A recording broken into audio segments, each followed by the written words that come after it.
আমি আপনাদেরকে মনে করিয়ে দিতে চাই, সাদ বিন আবি ওয়াক্কাস রাদিয়াল্লাহু তাআলা আনহু তখন দাজলা নদীর সামনে ৬০,০০০ সৈন্যবাহিনী নিয়ে দাজলা নদীর প্রান্তরে উপস্থিত হয়ে গেলেন।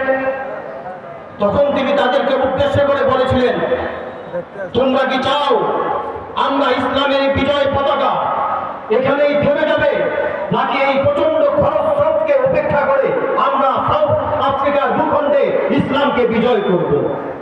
তারা তখন বলেছিল, আমরা আপনার সাথে আছি, আপনি যেই দিকে যাবেন আমরা সেই দিকে যাব।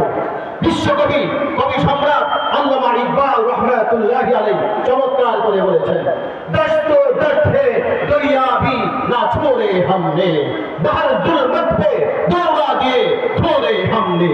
আমরা হলাম সেই জাতি যারা প্রান্ত প্রান্ত ইসলামকে বিজয় করেছি, কোনো কিছু পরোয়া করি নাই। আল্লামা মামুনুল হক দাওয়াত দারকুল আলিয়া সেই নেতৃত্ব নিয়ে আমাদের সামনে উপস্থিত হয়েছে।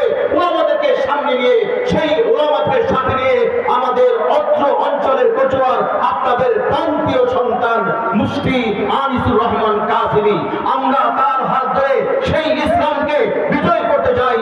আমরা ভয় করতে চাই না কাউকে। জালিমকে আল্লামা মামুনুল হক কখনোই ভয় করে নাই, কোন শৈল শাসককে তিনি কখনো ভয় করে নাই। এমনইভাবে আমরাও কাউকে ভয় করব না। এই দিনকে বিজয় করার জন্য মামুনুল হক সাহেবের সাথে থেকে আমরা বাংলাদেশে ইসলাম কায়েম করব।